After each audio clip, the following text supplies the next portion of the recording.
So here's an overall timeline of like the 4 phases of perimenopause. And again, you can really, this is one of the best indicators over like a blood test trying to time, FSH, estrogen, all these things, and trying to figure out where you're at in terms of your lab results. This might be a better indicator of like where you're at if you feel like you're in perimenopause. So very early perimenopause is like the first 2 to 5 years. It really begins with this gradual decrease in progesterone while estrogen is still normal or possibly high.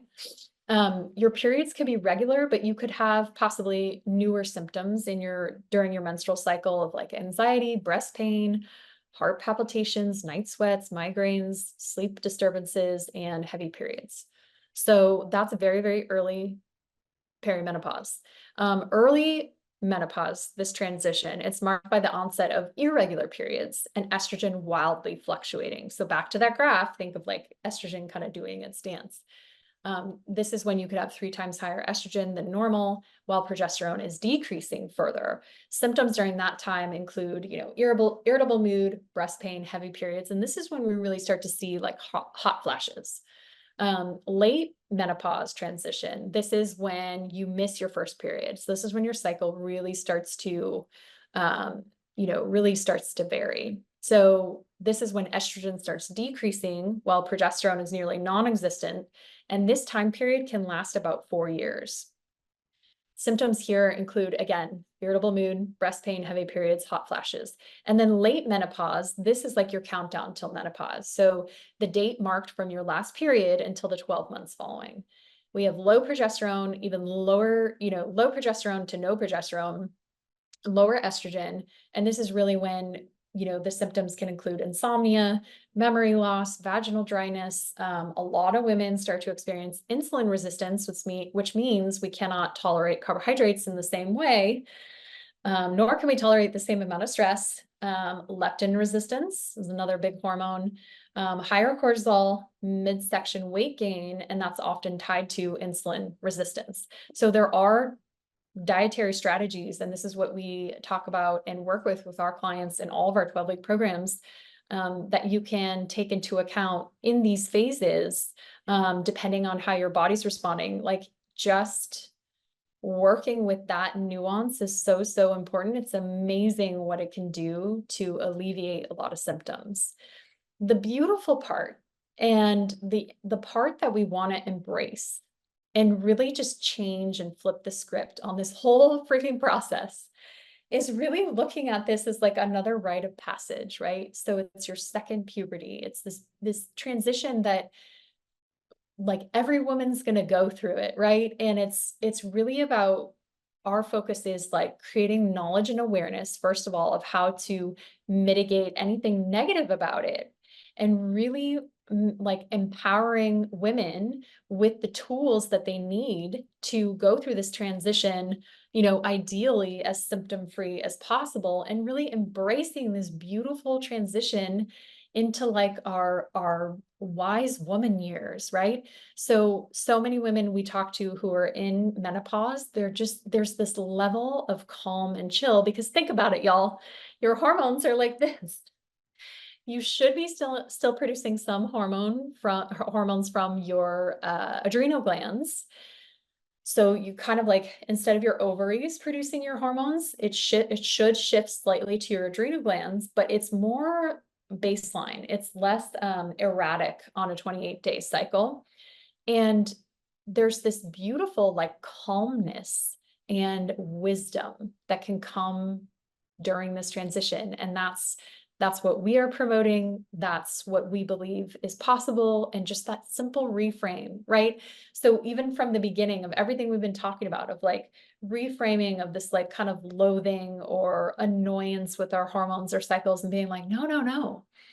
The only thing that is annoying is trying to live a life like with friction and resistance and working against that flow state, the natural changes in your hormones. That's where it gets sticky and difficult. If we just leaned into the normal fluctuation and understood what was happening in the body and how hard your body works, if you're still menstruating, I'm like, your body's working so hard every month. You're either creating a baby or you're shedding the lining that was going to support a new life. Like that is hard work. Again, whether you're trying to get pregnant or not, it is hard work. Your body is this portal for life of procreation. It's amazing. It's miraculous. And it's really like shifting this focus to like nourishing the body. Oh, it just gives me chills thinking about it. And then really, again, like looking at this transition into menopause as a beautiful way to enter those wise years. Now, let's talk about why is perimenopausal symptoms? Why is it more prevalent? Why does it suck more right now? Why is it this hot topic that everyone's talking about? I have some theories.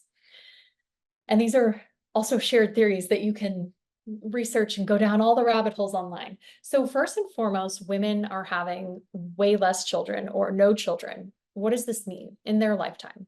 When you do not have pregnancy, so pregnancy, again, when we talked about progesterone, pregnancy is a time where estrogen is much lower and progesterone is higher.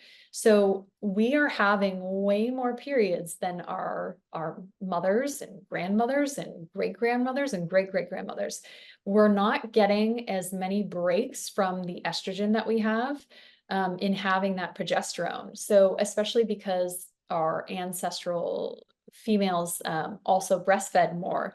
And when if you have breastfed as a mom, you know that it like kind of acts as like a birth control. It's not impossible, but it's harder to get pregnant. So they had a total different hormone profile over the span of a lifetime. For modern women who are having less or no children, you have much more estrogen and less progesterone. So this is already creating this space moving into perimenopause where you don't have as much of that restorative granny girl, right? And so we really need to lean into, if we're having more periods, again, we got to lean into that luteal phase and nourish ourselves and give ourselves that rest, right? Number two, hormonal birth control. Gosh, it's so hard for me to say. HPC. Okay, so this again, as I went deep into earlier, this is really shutting off your body's own production of hormones. Zero judgment from my end. We all are adults. We can make our own decisions. But I think for a lot of women, we were not told the side effects and what that can lead to beyond just the potential like depression and anxiety. It also strips your body of essential vitamins and minerals. That's not talked about very much, like essential vitamins and minerals that you need for just like overall health. So there's lots of things to unpack there. That also makes that transition. Like imagine, going from hormonal birth control to just like nothing, and then you're in perimenopause, like that's going to be a disaster. Honestly, if I was on hormonal birth control my whole life, I would probably just take it and then switch to HRT, because like trying to get your hormones balanced in the middle of perimenopause when, like coming off birth control, like, why, right? They're just, to me, there would be no point. I would personally, if you've been on HBC your whole life or for decades and you're in that transitory state, like, and you're not interested in having kids, like you might as well just transition into HRT. If you're on HBC and you're still in your fertile-ish years, like even in your 40s and 50s, y'all, you can rebalance your hormones and come off of it. And I can share a little bit more about some resources there. If you're interested in that, Dr. Jolene Brighton, Beyond the Pill, that book is amazing for how to transition off HBC if you're interested. The biggest one here that no one is really talking about, stress. We are the generation of women that were told we could have it all.